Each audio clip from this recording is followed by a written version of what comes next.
Good evening, everyone. Welcome to this preview masterclass of CXO 2023. I formally request Mr. Urmesh Dixit, Executive Director AMA, to introduce our facilitator for today, Mr. Manoj Onkar. Over to you, sir. Thank you very much, Mr. Dishank. Mr. Dishank is in my team at AMA, and he looks after the management development programs, which are happening every day, one or the other topics. And thank you very much, everybody, for joining on time. Mr. Manoj Onkar, in his own way and style, will create a U-turn in your life in coming 1.5 hours, because that theory U, which he represents at national and global level, which is a popular theory, and he also brings his lot of experience of being a management trainer of Landmark Forum, which was popular and which is still popular at a national level, international level. Mr. Manoj Onkar, before starting this theory U, he was having one of the assignment, and at a global level, he has coached many human beings, I would say, not taking a designation, and many human transformations. He has been a journey of it. In that, the another assignment what he has done successfully is having a NIS Sparta, and he was a leader of NIS Sparta training division. He was training the trainers over there. More than 200 trainers were under him, and those trainers used to work for the little or bigger organizations in different skill development or leadership development. And he has been a good human being, philanthropic. He has been instrumental in many educational institutes like Zydus School, Delhi Public School, Bhopal, where he was a key consultant, or the one of the first consultant to start those days the landmark schools, I would say.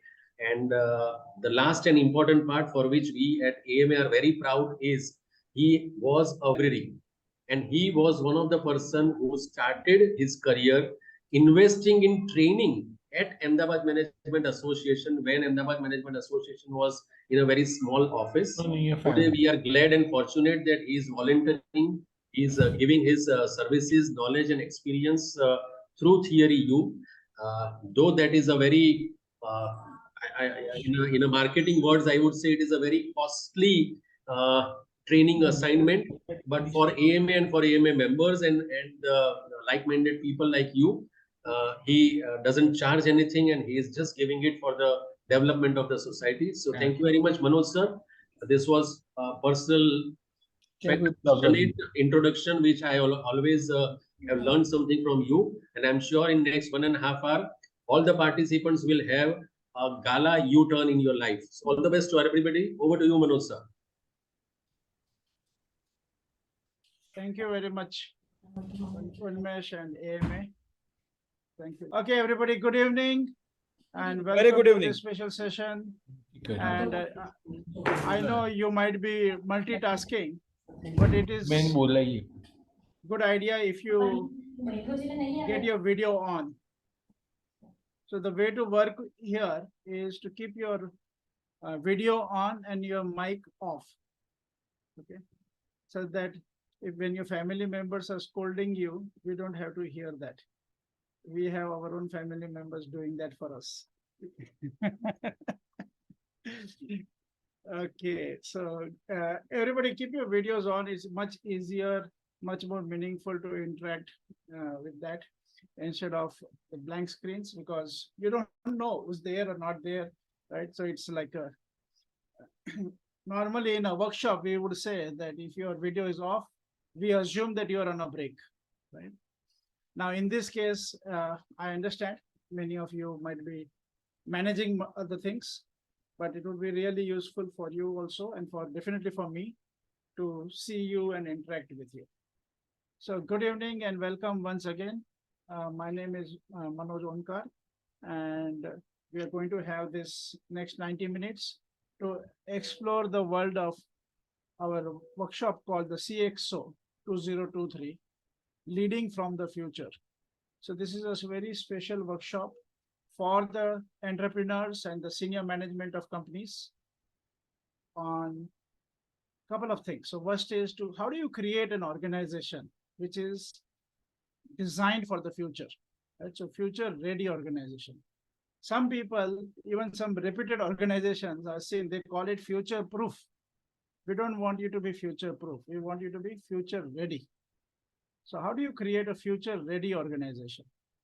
And secondly, how do you create an organization where people bring their head, heart, and soul to work? So that is the whole context of the work that we are doing. We are organization development consultants working for last 30 years almost. We operate from India, Philippines, Thailand, and UK. And we have had the privilege of having participants from more than 10 countries, more than 30 industries participate with us. And we have been doing online even before online was in fashion. So way before COVID. So last 7 years, we have been doing online workshops also, along with in-house workshops and consulting. So once again, welcome you all to this workshop. And I would like to hear from a couple of you. What is your objective of being here in today's session? Okay, so you can unmute and say, or you can put it in the chat. Now, some of you have been invited by your bosses, and it is easier to say yes and attend instead of waste time in arguing with your boss, right? So some of you might be there because of that, and I appreciate that. You have all my sympathies, but we will make sure that this 90 minutes are useful for you, okay? And so yeah, so go ahead and share. If you want to share also which industry you're from, that would be great. You can unmute and speak, or you can put it in the chat. So Nero is here for learning. Let me keep going. Yeah. By the way, Nirav may not be Nirav. Nirav may be Neha. Okay, this is I will go what the names I see on the screen, right? So Balasaheb Patil, I didn't understand. You're facing some disturbance?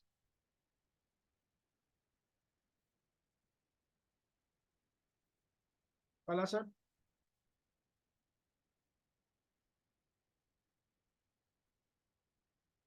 Okay, Nandish, thank you very much. Yeah. Okay, Nishit, welcome from the travel industry. Good, you're going to travel today. Okay. And Sunny, you can't hear me clearly?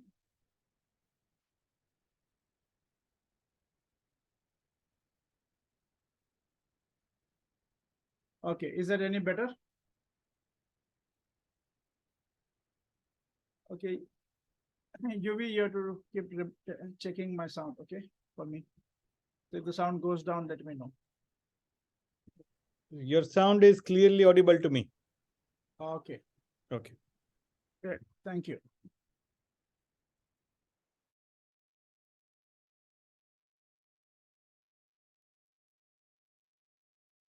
Okay, so let's continue. And yeah, we are going to keep having some people join in. And so that will be small disturbance in between, but that's fine. Let's leave it that. So everybody, as you have already understood, the work that we are doing is built on the foundation of theory U. U as in alphabet U.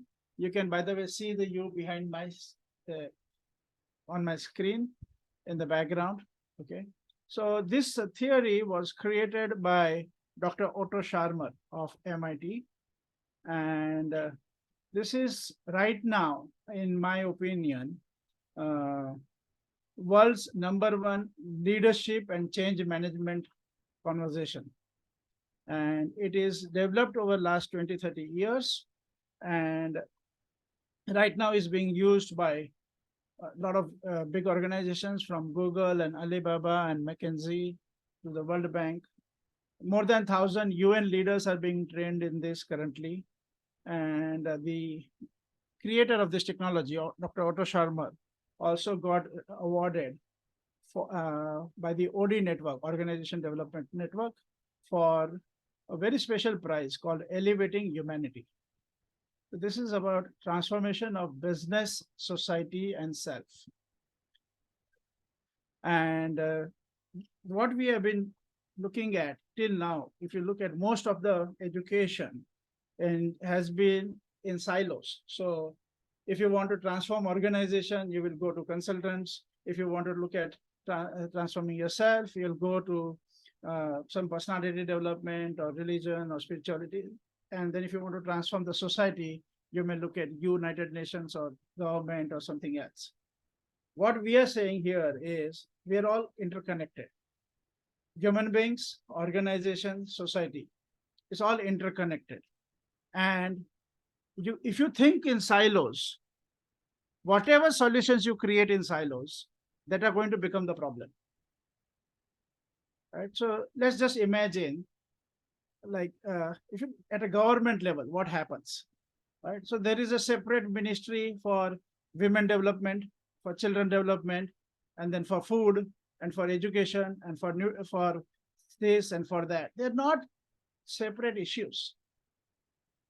They're all interconnected. But when you start looking at them as separate, whatever solution you will create, that is going to become a problem. Okay. Same way in our organizations, we have departments. The department actually has no legal entity. So anybody who's married to the department is a problem for the company. Because you're married to something which doesn't exist. You know, if you ask the entrepreneur, why, when you started the company, how many departments were there? It's a zero. What department? So as work expands, departments are created for work distribution. But then people start thinking, including the top management themselves, they start thinking as if department is real. And that destroys the whole productivity and collaboration in the company. I'm just giving you a very small example of how silo thinking destroys the whole game. Okay, so at a global level, we are talking about transformation of business, society, and self as one interconnected phenomena, not in 1,000 silos. Okay, so this is what the whole purpose of Theory U is. And our purpose is, especially when we look at the organization, is to help organizations become future ready and also to create organizations in a space where people want to bring their head, heart, and soul. So in the workshop, we tell this, that in your company, nobody even thinks of bringing their soul. And not only the employees, even the owners themselves don't bring their soul to the company. Okay.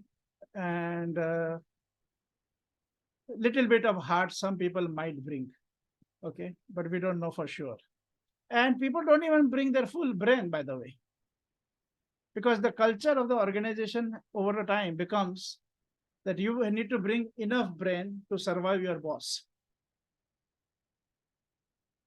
Okay. And if you have been in a corporate life for more than 6 months, you have learned that. Okay.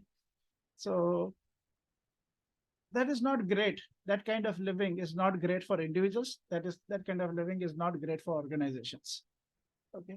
So we are committed that we can support organizations to create the environment where people can bring their full self, full head, full heart, full soul.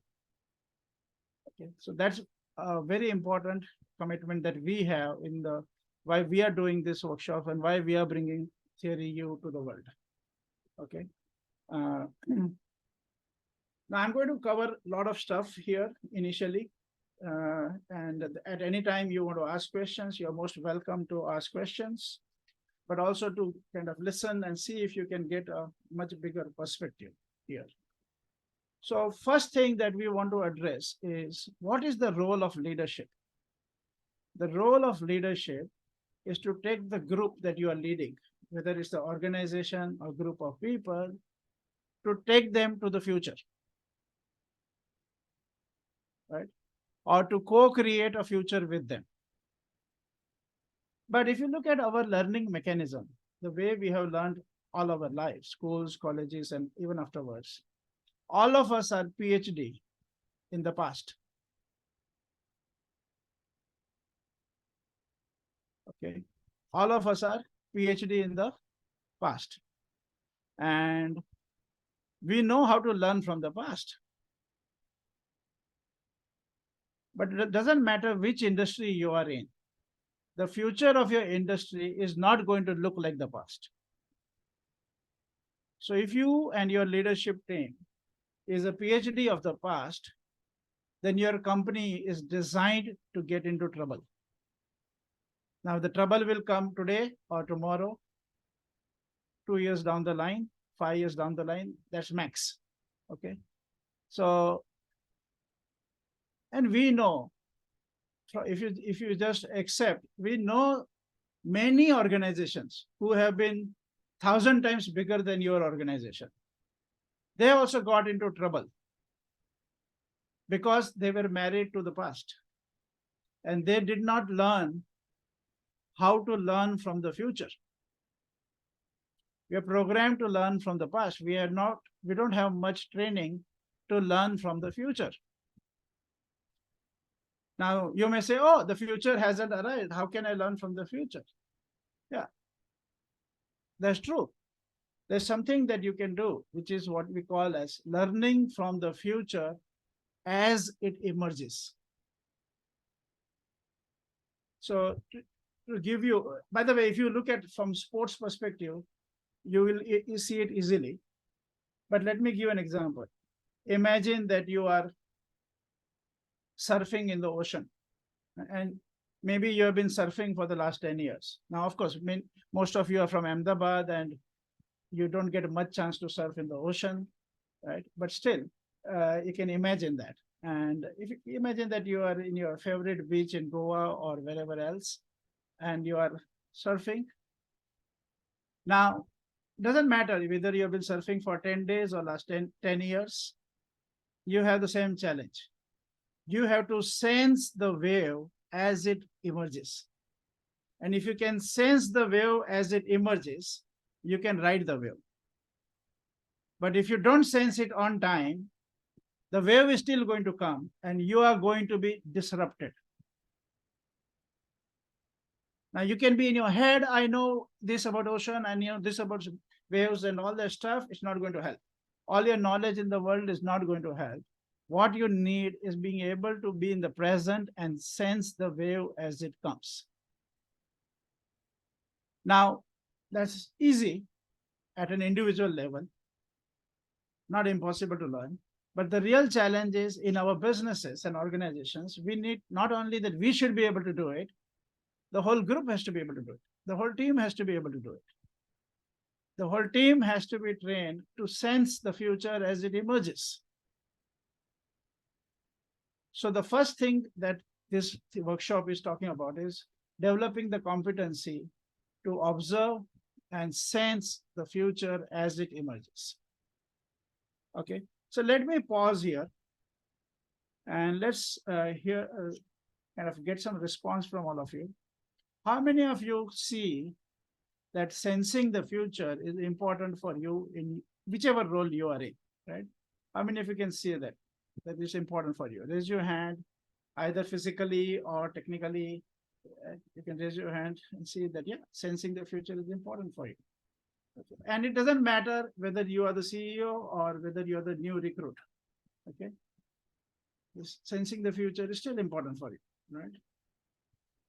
Okay. And how many of you can see that your schools and colleges have not trained you in sensing the future? Schools and colleges have trained you for answering the question in the way that the teacher understands. It's not even, they don't even train you in answering in the right way. They train you in answering it in the way the teacher wants it. Right? So it's actually, there is a big question mark whether education has helped you or damaged you. right? And as parents, some of us are the parents, we are very lucky that our children don't question, hey, you wasted my 16 years in my school. What did I get out of it? If they actually start questioning, we will have a problem. Okay, but yeah. So that's why one of the areas that we work on is transforming education. That's one of our important commitments. And we work with a couple of education schools also, and we want to continue working in that area also. Okay, so first thing that we are talking about is, as a leader, you need to train yourself and your team in observing and sensing the future. So that's the first part. Okay, when you want to take the organization to the future, that's the most critical part. And then the next thing is to look at what is the blind spot of leadership. So let's talk about a blind spot of leadership. So when you want to train yourself to be a leader, you can look at many ways to train, right? So for example, you can look at other leaders and you can see what they have done. You can see the success stories. You can look at how they do it, right? But what they do and how they do is not as important as who, right? So the source condition of the person, right? What we call as the interior condition of the leader. So what do we mean by this interior condition? We mean three things: quality of attention, quality of intention, and quality of presence. So whatever success you and I have in our initiatives, it depends on the quality of attention we have, the quality of intention we have, and the quality of presence we have. Now, most of you know the quality of attention that we have is quite bad, right? We're all distracted all the time, and our capacity for deep listening and observing is highly compromised. So one is you have to train yourself in how do you transform your quality of attention. And then the other thing is the quality of intention. What is your intention? And is that intention just for you? Is it inside of just for you and your ego, your limited boundary? Or is it an intention big enough that universe wants to help you? So do you have an intention where universe wants to help you?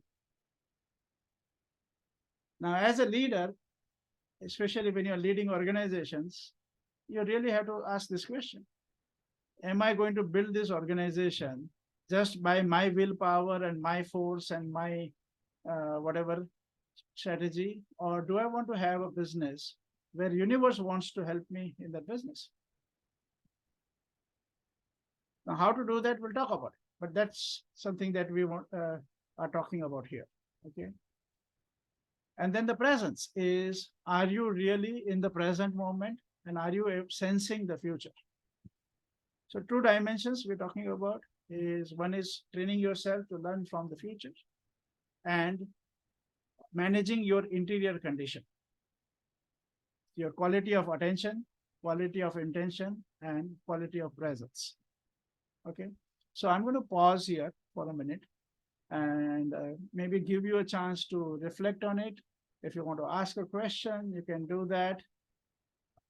Or if you want to say something, what you're understanding from what I'm saying till now, you can go ahead and speak. And some of you are here who have done the workshop earlier. So if you want to connect from there and share something, you can do that also.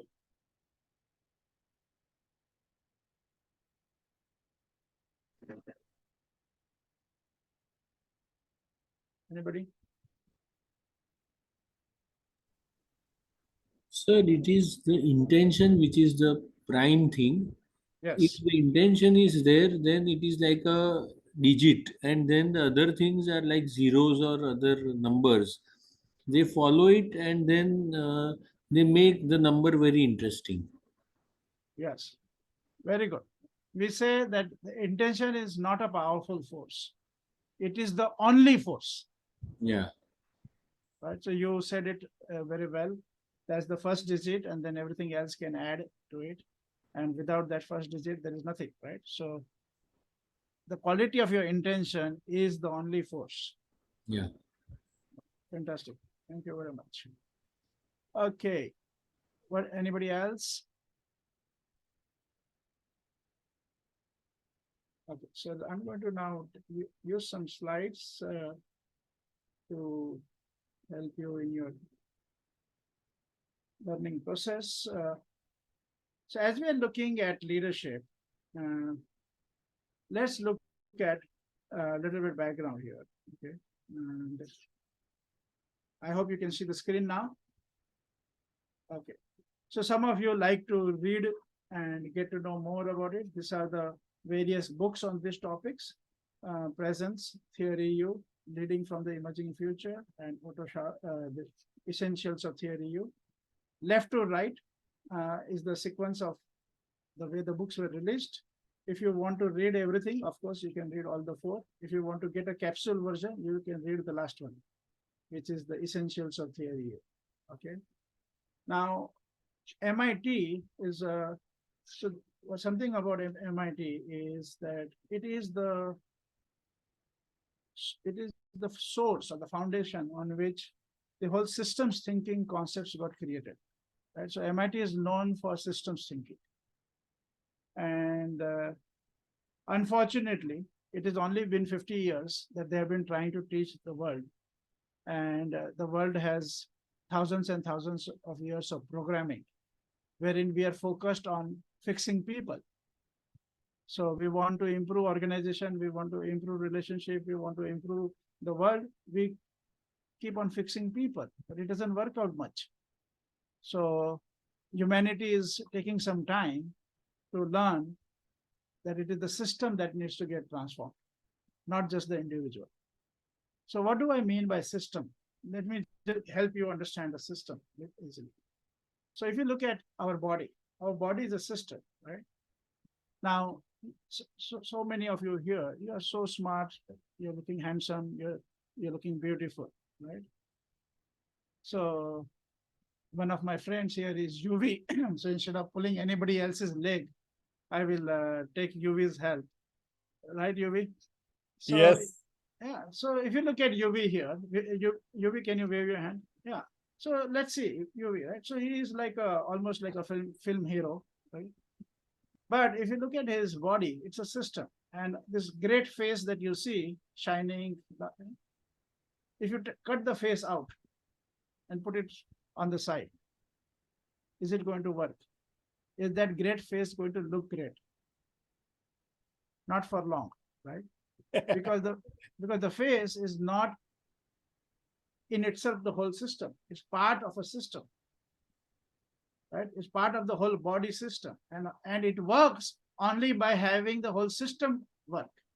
So if you want to understand a system, you have to understand the interdependencies of the system. Right? You can't say, oh, I have a great face. No. It's part of the whole body. Right? If the face was a separate person and went on an ego trip and saying, no, I am the best part of the whole body and I can run without the body, it cannot run more than for a couple of minutes, right? So understanding the system is to understand the interdependencies. Now you cannot take UV's face and Tiger Shroff's body and somebody else's something else and try to put it in. It won't work that way. Now, in the same way, in the organization, we have a system, but we don't know the system. And I'm not talking about IT system. That is junior KG. We're talking about how do people see, what are the interdependencies in the organization? Interdependencies between departments, interdependencies with the customers, interdependencies with the industry, with the vendors, with the suppliers. There's so many interdependencies. And if you don't understand the interdependencies, you don't understand the system, right? Then you are gambling. Whatever you're doing is gambling, okay? But if you want to transform the system, you have to understand the system. Right? So what we are doing in this workshop is to help you start understanding the system, to see the system from the eyes of multiple stakeholders. So let me give you an example. Okay? If you look at a school, there are many stakeholders in a school. Okay, so who are the various stakeholders? Stakeholder means people who are affected by the work. Right? So that is a stakeholder, somebody who is affected by the work. So now in the school, who are the stakeholders? So the teachers, different hierarchies of teachers, the students, the parents, the other staff, right? The accounting staff, the housekeeping staff, and then maybe if you have a transport, then transport, and then there are many vendors and suppliers, people who are supplying the smart board systems and the computers, and yeah, so there will be many stakeholders, right? And including the management and the board, and there is also the maybe you're following a CBSE or you're following an IB, so those kind of boards, and then society at large. So there are many stakeholders. Now, if you ask any one of them, please describe the school system, will they be able to describe the whole school system properly? Or they will describe it from their perspective? Obviously, they will describe it from their perspective. It's like that 6 blind men looking at the elephant, right? And then describing the elephant. We are like that when it comes to system. We are blind men describing the elephant. So if you want to remove the blindness, the step is we have to see the system from the eyes of multiple stakeholders. So you need to see the school education system from the eyes of the teacher, from the eyes of by the way, the family members of the teacher, from the eyes of the students, the other staff members, the society at large, the parents, government, the board. You have to see from multiple perspectives. And when you can get multiple stakeholders to see the system from multiple perspectives, that's where you begin to understand the system. Then you can look at how to transform the system. Now, for us to be able to do that, there is a simple, at the same time, challenging job to be done. And the simple and challenging job is we have to get out of our head. So as human beings and as leaders, consider that we are living in our head. Where are we living? In our head. And it's not wrong or bad. That's how we are programmed. That's what we are doing. All of us, all 8 billion people. Don't worry. Okay. So there is no special class. Oh no, those 50 people are not living in that. No. 8 billion people. Everybody, no exception. Okay. We are all living in our head. So right now you are sitting in a room, right? Most probably. Just imagine that you are in the room, any room. Okay. Just imagine that you are in the room and imagine that there are windows across the whole room, okay? But there are curtains and the curtains have been pulled so that you can't see anything outside. And imagine that there is a projector in the center of the room and it is projecting and you're seeing the audio, video, you're listening to the audio and there's a video going on. And a lot of interesting stuff is coming on the screen. Okay, so can you imagine that? You can nod your head.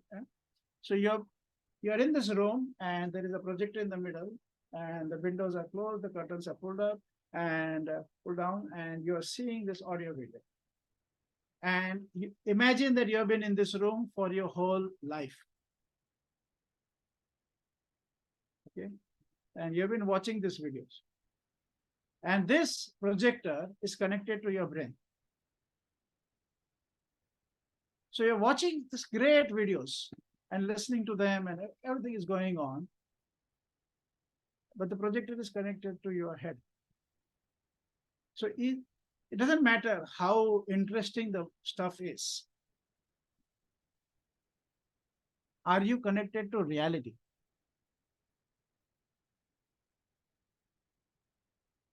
There's no chance. Like no chance. None of us are connected to reality. It's not that I am connected and you're not connected. None of us are connected to reality. Right? No human being, nobody is connected to reality. Now, once you realize, oh my God, I am in this room. Oh, I've been seeing some interesting stuff. But let me see what is happening really out in the world. What you will have to do, you will have to pause this video. And I know it's so seducing to watch that video, but you have to pause it. And then you have to get up from your chair, go to the window, right? Remove the curtain and see outside. And when you see outside, what is going to happen? You are going to see something different from what you are seeing on the screen. And if you're not seeing something different from what you were seeing on the screen, consider you're still watching some screen. So how do you know that you are getting out of your head? Is you start discovering new data. You start discovering new perspectives. You start seeing things, listening things which you never heard before. Now it's possible if you're committed to it. But that's required. So that's the beginning. So the first step of leadership is to get out of your head.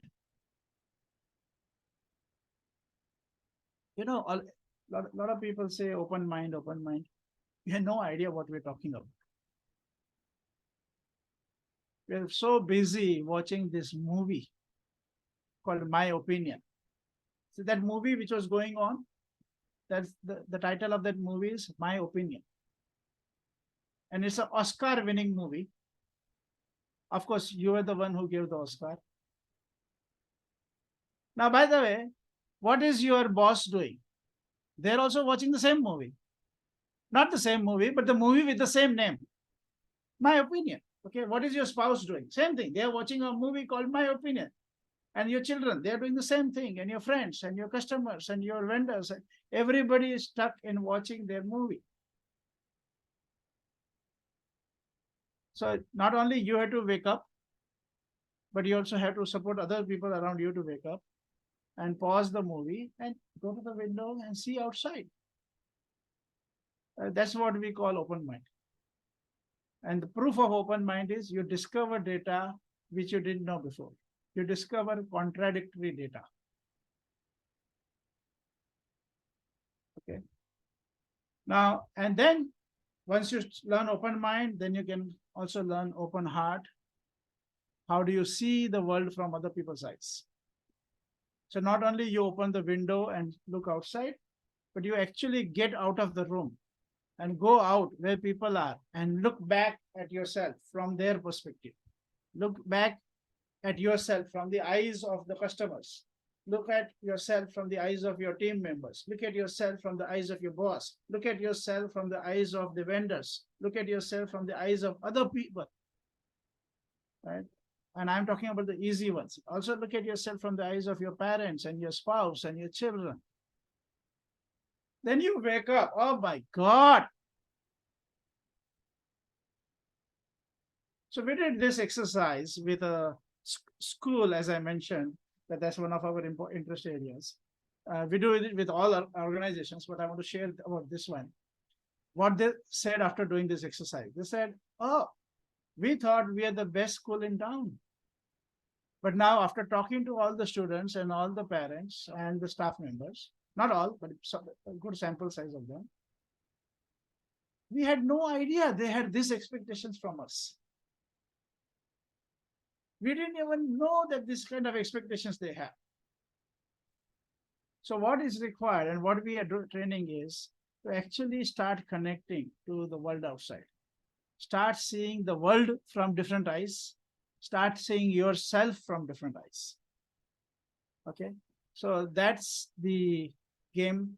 The beginning of the beginning is this.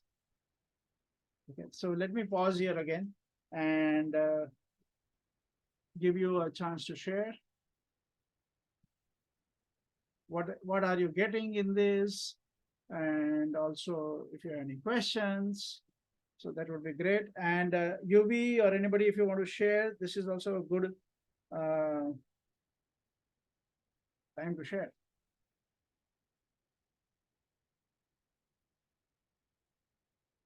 Nitesh there. Yeah, UV, go ahead. Yeah, sure.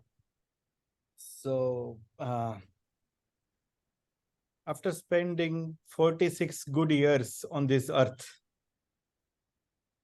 creating and exiting from couple of companies for several $1 million, and building and selling several organizations, and then creating so-called wonderful teams. By the way, I shared four of my opinions.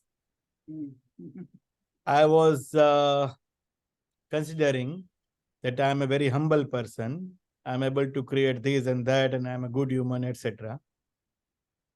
But when I looked at myself through this lens, I could realize that I'm an egoistic person. I operate based on my own ego, and then which is a great limitation, which I could overcome. And when I joined the session, it was one of my expectations and intentions that I wanted to see my own blind spots. Because by definition, blind spot is something which the individual can't see. Otherwise, it is not a blind spot. So I got that. And then I started seeing myself part of a system and creating that possibility within my organization. So, of course, it starts with observation. And then various kind of observations have happened after this process. And speaking of today's session, I am getting some new data, which was not easy because I attended all the 3 CXO sessions and then attended 2 days of intense class.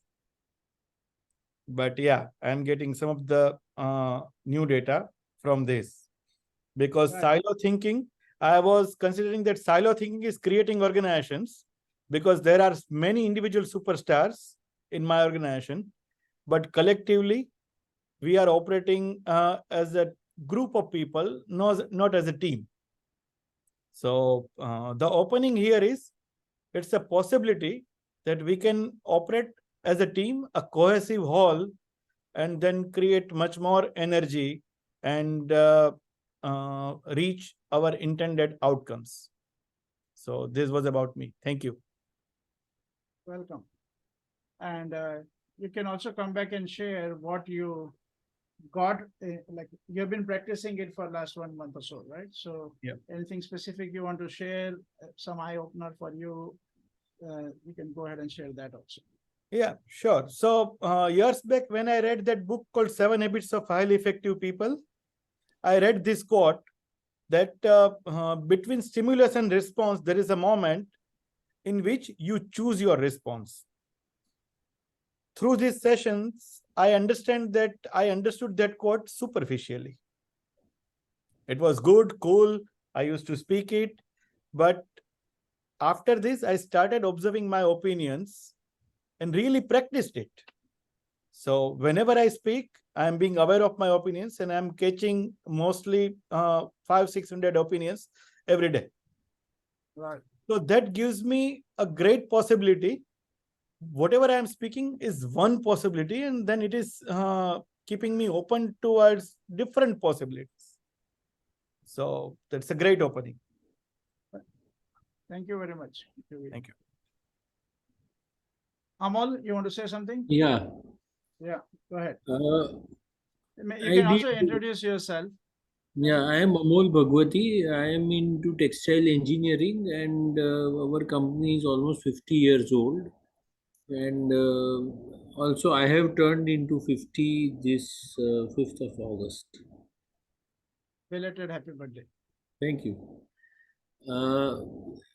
I think earlier I believed that I was a very good listener, but when I did this deep thinking, I really unraveled many things which were going away in the talk and all that. Uh, with a lot of these empathy talks I did with almost all the people in the organization which were crucial, I discovered a lot about themselves, what they think, what they mean to the organization, and what the organization means to them. It really changed my perspective, and really it was a very good thing to do. And I believe I will cover all the people in the organization to get a real hands-on perspective of what the thing is there in the organization. Also, for the stakeholder interviews, whatever was the perception, it was only superficial. There was much beyond it, and to get into it really helped me to understand the people in a right perspective. That is the most important thing to begin a change in the organization. Great. Thank you very much, Amol. Thank you. Great. Amish? And then if Kavita wants to share, we'll come back to Kavita. Amish, you're on mute. Okay, sorry. Yeah, go ahead. So I think Amol and Yuvi covered most of what I had to say. So the only change that I see after attending the session was about, understanding other person's perspective. So earlier version of me would start forming opinions and, was very closed when the conversation was even in progress. So I think that has changed once I've started practicing this, checking your opinion thing. So, of course, I've said this before as well that I'm very good at noticing them early in the morning, but as the day progresses, I start to wear because it's not easy. It's not easy to keep checking your opinion, but I think it's a very strong thing to do. It helps you understand other person and just not close yourself to other possibilities. Yeah, that's Great. the thing I wanted to share. And how is it helping you in your role? What is your role and how is this helping you in your role?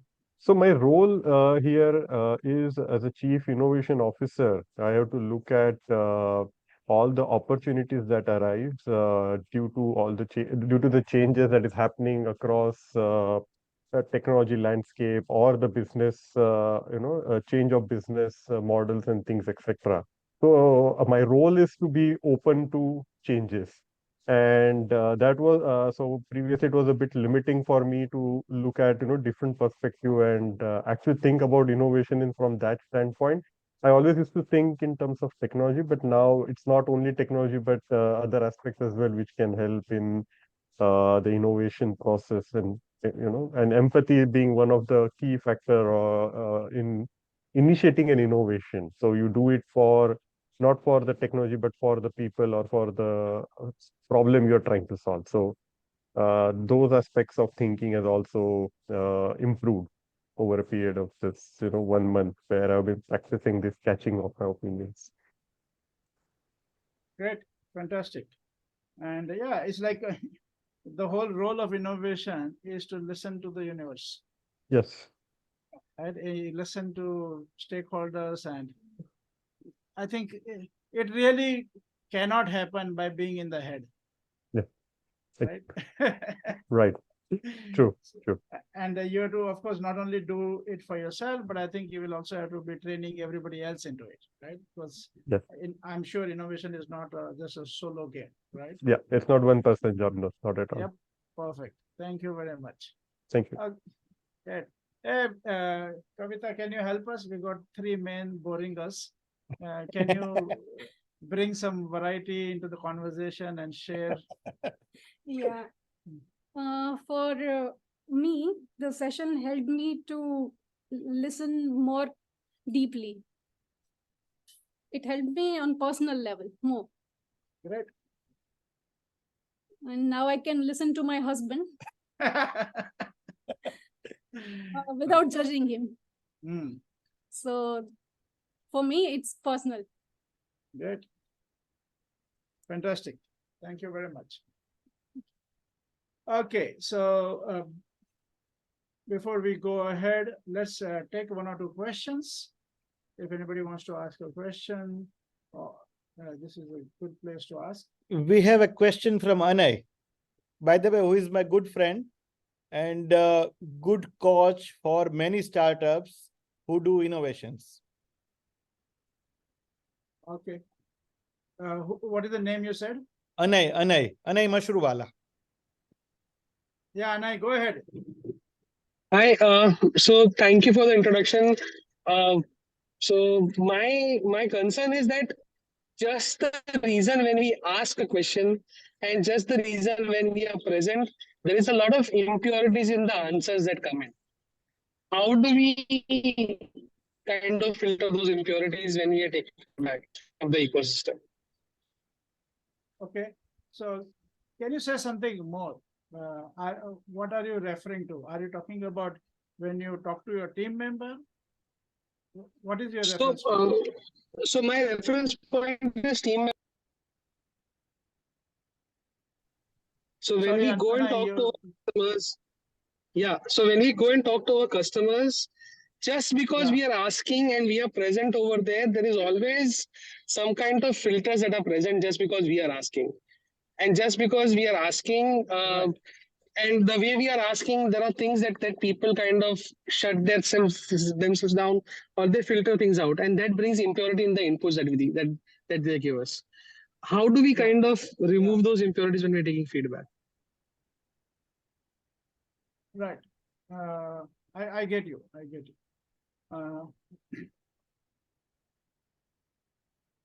So one is definitely you have to be aware of it, right, that this is what's happening. That's the first step I would say. And a lot of these impurities, as you're saying, they are actually being brought in, right, by us. And also we can create a safer space for people in the way we manage that whole conversation, that you can get more inputs. But the first thing I would say, we are not here in this exercise, by the way, we don't ask feedback. That's not the whole activity here, right? So what are we training people in? So I'll give you some examples here because people already use the name. So we have a tool called Empathy Walk. Now, in the Empathy Walk, it's a tool for seeing the world from their eyes. So it's not about you at all. See, as a leader, whom are we leading?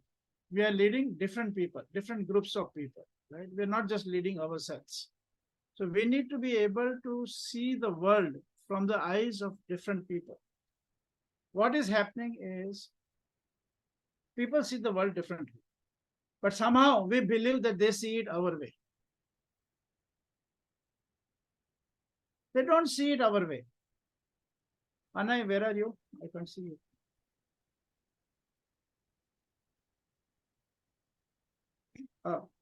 Anay, can you get your video on? Yes, sir, I'm here. Yeah, okay. So you seem to be quite young. Are you married?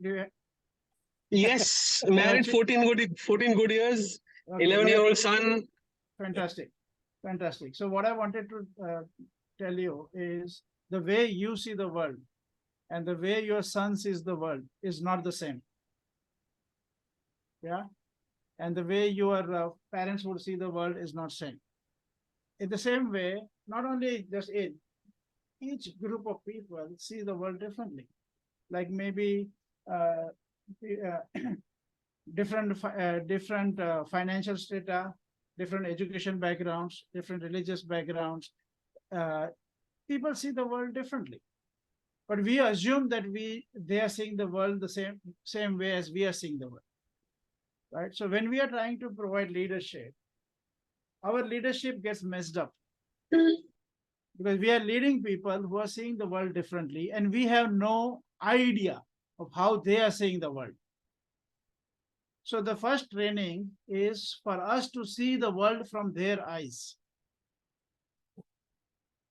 to discover that we are 8 billion people with different perspectives, different ways to look at world.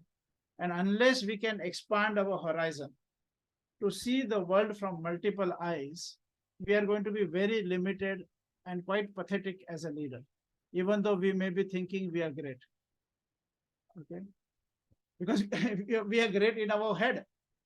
We are not asked those 8 billion people, right? And so the training is not just to ask feedback. The training is to see the world from their eyes. Okay, and that expands the horizon. So one of the question I ask is, how many heads should a leader have? And the worst answer is 1. So if you can see the world only from your eyes, your leadership is going to be very limited. So if you want to train yourself to be an effective leader, the first step is to see the world from multiple eyes. Okay, so I'll give you an example. We're doing this work recently with a manufacturing company, and they wanted to do vision mission, right? So they have been kind of for 15 years, and now they had done some vision mission earlier, and they wanted to create a new vision mission. We said, okay, but we don't want to create a vision from your head. That will be very limiting. And if you want to just create a statement, you don't need a workshop. You can just go to ChatGPT or Google, and in half an hour, you can create some interesting statements, right? It can be very, very interesting. If you really want to learn, or if you really want to connect and create a vision, then you have to see the world from other eyes than your own eyes. So what we are doing right now with them is we have this leadership team of around 30 people. The total staff is around 700. So these 30 people are right now doing some of we have given them some tools, and they're going out and interacting with all their staff. They have some 24, 25 departments. They have been tasked. They're supposed to talk to at least 2 people from each of those departments, see the world from those eyes, and talk to customers, talk to vendors, talk to suppliers, talk to people outside their industry, but somehow connected to the industry, and start to see the world from different perspectives. So this is the homework even before we ask them what vision they want to create. So unless you expand your horizon, whatever vision you're going to create is very limited, right? Or whatever leadership we are going to create is very limited. So this is the first of the 1,000 steps. Okay, seeing the world from other sides. By the way, we can also practice it in our personal lives, as Kavita was pointing out, and you'll be shocked. Your children see the world differently. Your parents see the world differently. And then you wonder why there is communication gap. Oh, all of us are living on a different planet. It just seems that we are the same. The second thing that we train ourselves is to understand other people's expectations from our role. So some of our participants mentioned stakeholder interviews. So that's a tool where you see your role from their perspective. So first is you see the world from their perspective. Second, you see your role from their perspective. And we think we know what they expect from us. Oh, we know what customers want. Oh, we know what my team member want. No, when you actually use the tool, you discover another world. Okay. So again, this is like the second step in the 1,000-step game. But these are the foundations which actually expand the horizon on which you're playing. Okay. So, am I responding to your question? Oh, great. Thank you very much. Then the other thing that we work on is the culture of the organization. And there are 2 kinds of culture in the organization. And we help you see how they are limiting your organization. And you are in one of the 2 categories only. One category is 80% of the organizations are in that category, and another is the remaining 20%, or it may be even 90-10. So you see how those cultures are limiting, suffocating the company's growth. And then you look at how do you create a productive environment. So that's the second part of the training, to build an organization where people bring their head, heart, and soul. You have to deal with your culture. You cannot ignore the culture of the organization and create an organization where people bring their head, heart, and soul. Now, you may not want people to bring their head, heart, and soul. That is fine, but then you're not my target market. I am only interested in those people who are interested to build organizations where they want to be future ready and they want to have people bring their head, heart, and soul, including they themselves, not just the staff. Right? So that's the another element there. Again, let's pause. Let's see if you have any questions, comments.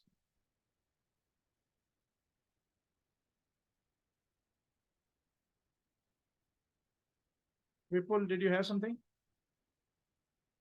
Okay. Harshal? Apurva? Yeah. Harshal, go ahead. And then Apurva. So one question that comes to my mind, it's a good one that you said, being productive or allowing productivity. Is a Harshal, your positive. voice is low. Is it not? Yeah, It's now now it's better. better. Now better? Okay. Basically, the 20%, of course, I can relate to. It is better, allowing productivity, freedom in the context of business, whatever it can be. My question is, do we have a yardstick to measure whether we are going correctly, even if we are in 90 or 80, we are turning to or entering the 20, but then how to measure it? And what are the feedbacks here? Because we will be relying on, of course, a lot of other things, but opinions, feedbacks, and all feedbacks from the stakeholder, as you mentioned earlier. So, to Anai's point, here there will be impurities. So how do we measure? And of course, the leader's intent is actually genuine. So if I am in a leader's position, my intent will be very genuine that I want to be this 10 percentage or 20 percentage positive one. But then how do I know whether I've achieved it or not? Yeah. Yeah. So let me just clarify something. So I said that 80% of them are in level 1 and 20% are in level 2, and both are non-productive. And it's just two different diseases that we have. Okay. So we don't want you to move from 1 to 2. It is more like we want you to move from 1 to 3. Okay. So let's look at what are they. Right? So I think I have to go a little deeper into them before I answer your question. Okay. So the most common culture in the organizations is what we call as a talk nice culture. Okay. And this you will see everywhere. This is what you will see in our families. This is what you will see in almost all organizations. But just for safety, we say 80%. And what is this talk nice culture?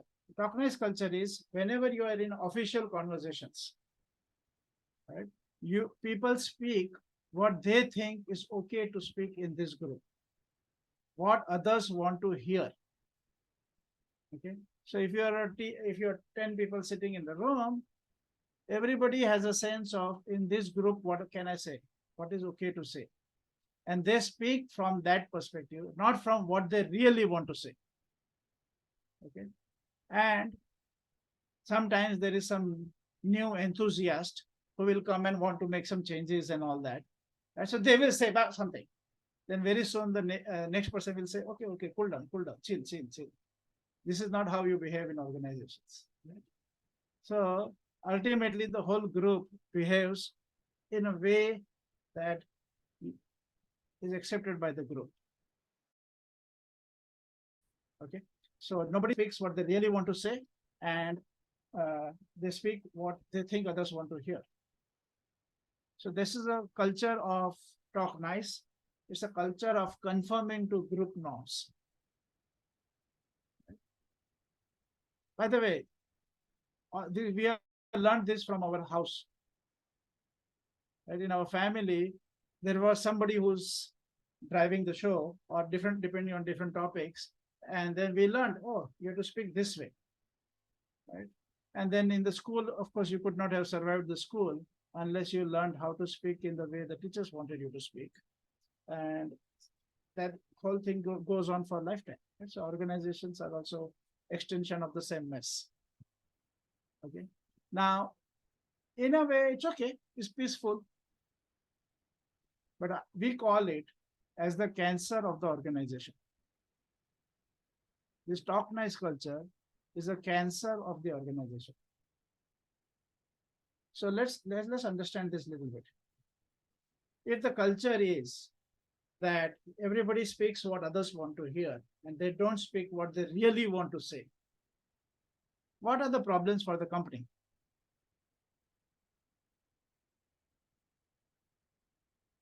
So let's get response from everybody. What do you think will be the problem for the company if people are only speaking what others want to hear and they're not speaking what they really want to say? Just Truth will never come out. sorry, Truth will never come out. Truth will not come out. Okay, Manan. And it will be like, sir. decisions. Yes, please, sir. You continue. Amal, go ahead. We will take wrong decisions, and it will be only based on popular opinion, not what is required for the company. That's it. Yeah, it may not be even based on popular opinion. It might be based on the senior most person's opinion. Yeah. Right? Yes, Manan. Yes, sir. So it will be like that. The decisions won't be taken at all. It will be like a pure bureaucratic procedure that will happen, and we will witness a polarization in the organization due to that.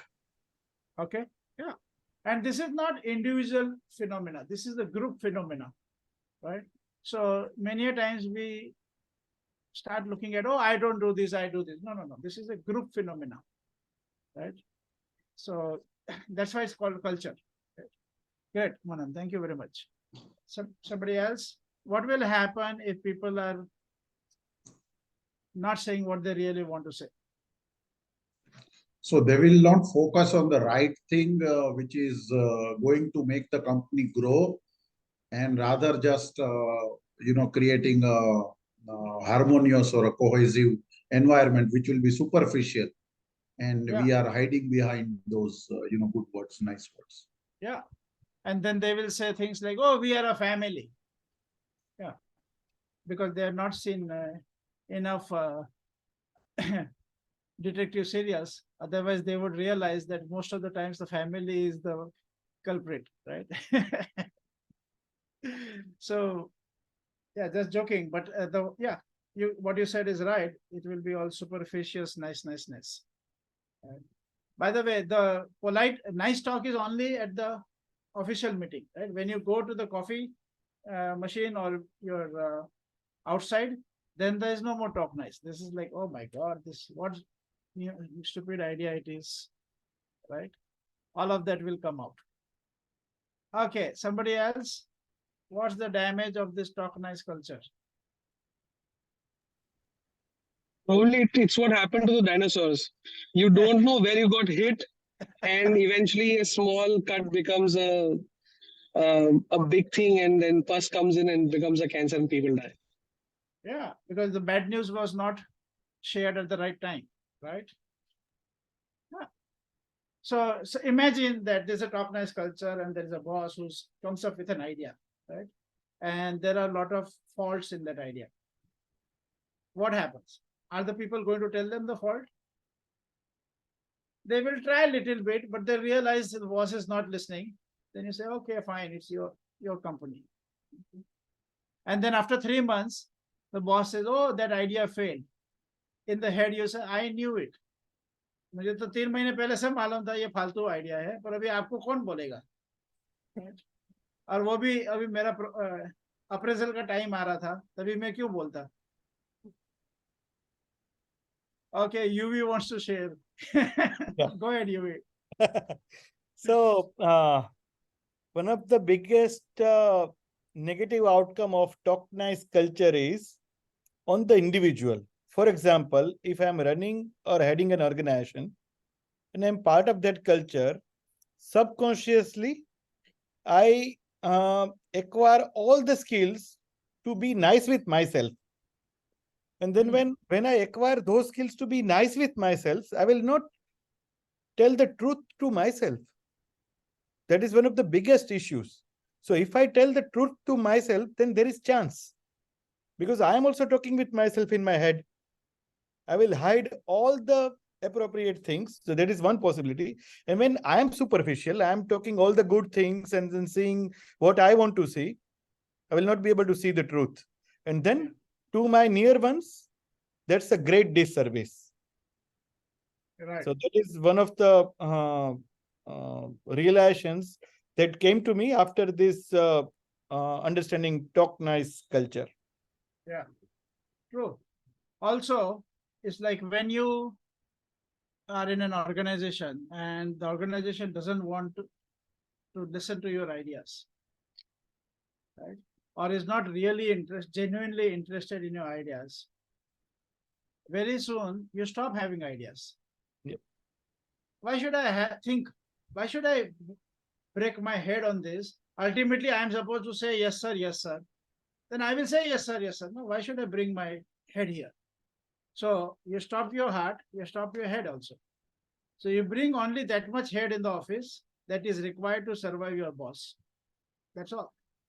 So we create dumb organizations. We may hire a lot of smart people. They may be extraordinary individuals, but it's extraordinary individuals in a talk nice culture makes a dumb organization. And you're actually taking away their soul. Many a times you'll see employees in they are not fulfilled in the job. So even if they are getting money and this and that, they realize that they're selling their soul for the money. And then they try to do something on the side. Either they will try to do another business or something, or some of them will go to and volunteer their time somewhere else because they want to nourish their soul. Because in this stupid job, the soul is not even kind of allowed to enter. Right? So I hope you can begin to see why we are calling it as a cancer. Okay, and definitely by the time you come to the workshop, and in the workshop, you'll definitely experience it much more. But just consider that this talk nice is a cancer, which it kind of destroys the company from within, and definitely limits the potential. And it also, as Yogi was pointing out, it also affects individuals, right? It's not a free lunch for the individuals. It's also affecting the individuals. Okay, so before we go ahead, let me give you some logistics information. So this is we have been doing these workshops for a lot of companies, in-house and also open workshops. Now, with AMA, we have done a collaboration with Ahmedabad Management Association, and we have done one workshop, the CXO 2023, Leading from the Future. Was it in July? Yeah, okay. So, and now the next one is on 16th, 17th September.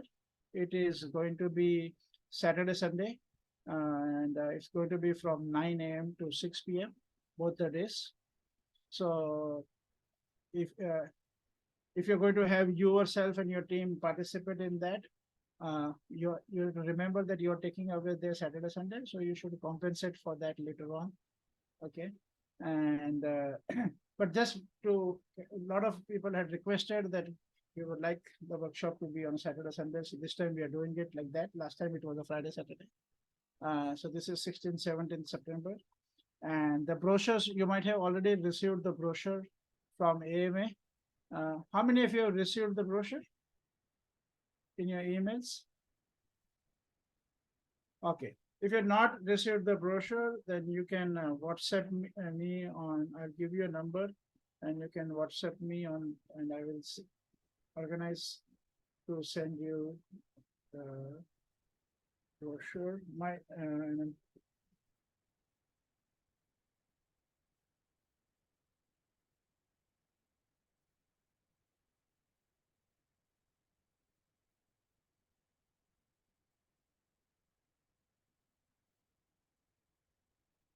Yeah, so I have to put my email ID there for your reference.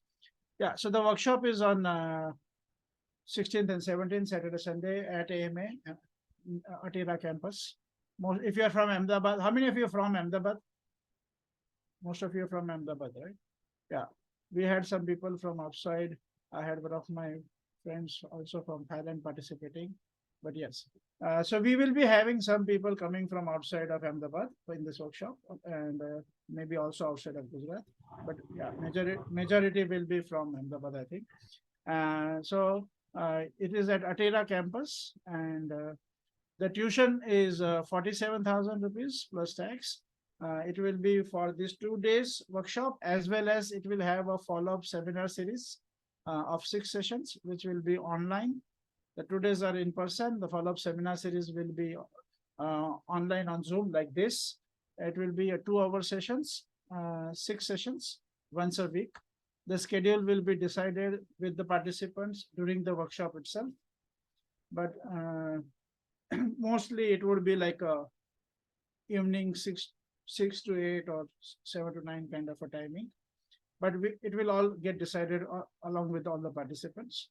And if you are coming with groups, then AMA offers you different kind of scholarship. So you can reach out to AMA and find out more details about that, right? Any questions, anything that you would like to know about the workshop? You can ask now.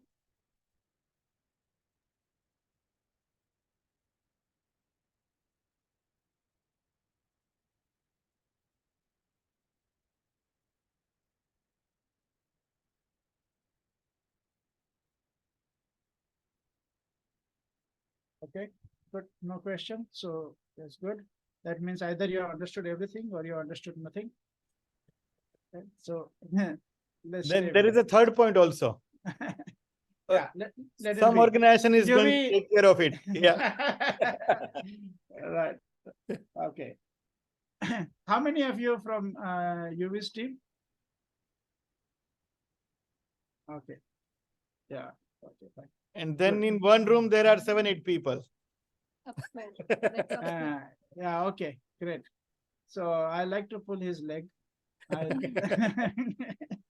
So do Yeah. I. And fantastic. And Unmesh has also shared, you can get more information also from the AMA website, www.amaindia.org.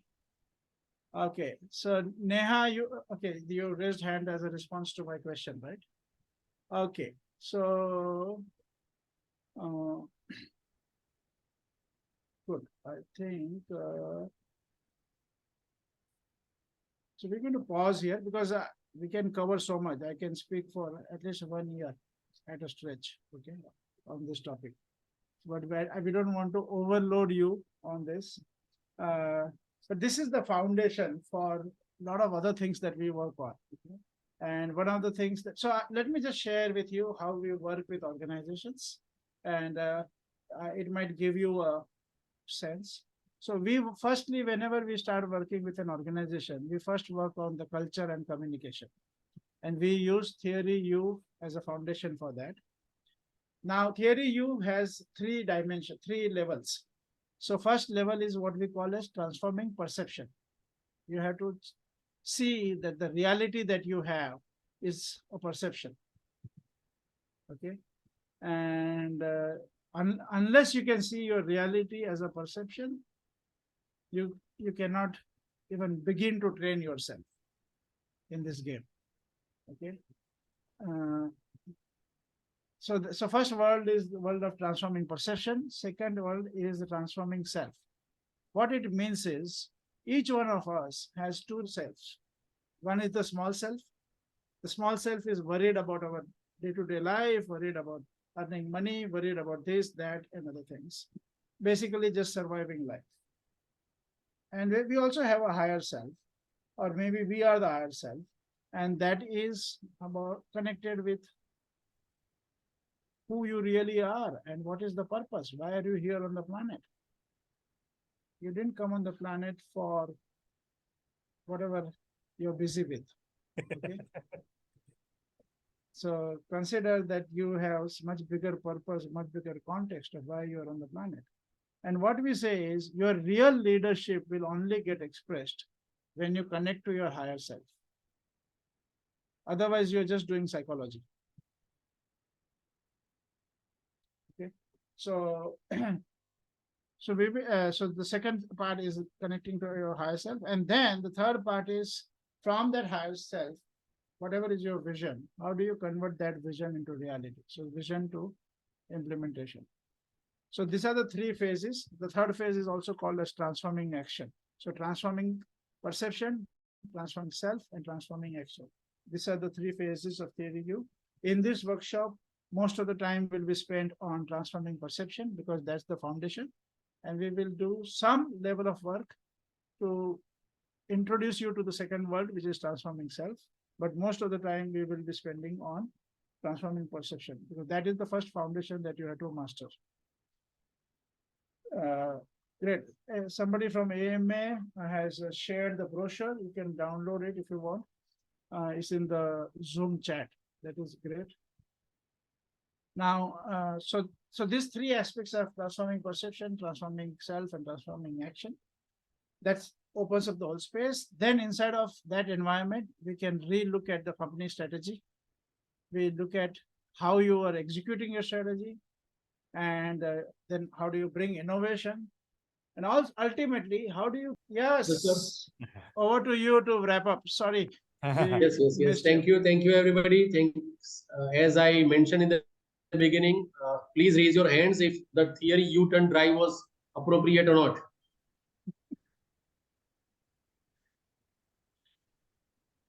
Great. So one of my personal experience is that I have been listening and I have been a part of theory U of stage 1. And every time when I see or listen Manoj sir, he is different. So I don't know how many theory U's inside of theory U he has it, but I am sure we will have this experience very remembering and cherishing and learning experience. And this was I am a marketing guy, so I will use this word that this was a teaser. If you want to learn and enjoy the experience of a full round and full drive, please participate on 16th and 17th. Today I would end up by saying that picture abhi baki hai. Welcome to AMA on 16th and 17th. Hey, Unmesh sir, I have a comment. Unmesh sir. Yes, sir. For the teaser, we are a studio who create lot of teasers. Okay. So most welcome to use our services. So here is a theory you coming back to me. Yes. Unmesh, can you also share your phone number or somebody's phone number that they can reach out to? Yes. I'm texting in the group itself. Okay, brilliant. Thank you very much. And then you can wrap up.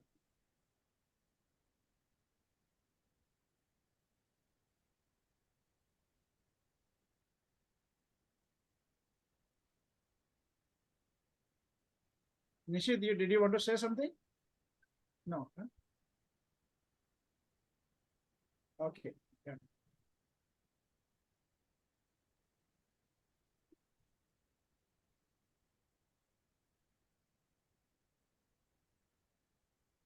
Okay, fantastic.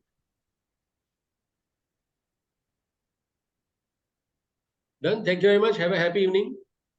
Thank you everybody for joining. Thank you, Manoj sir. Take care, everybody. Thank you so much. Thank Good you. night. Welcome. Bye.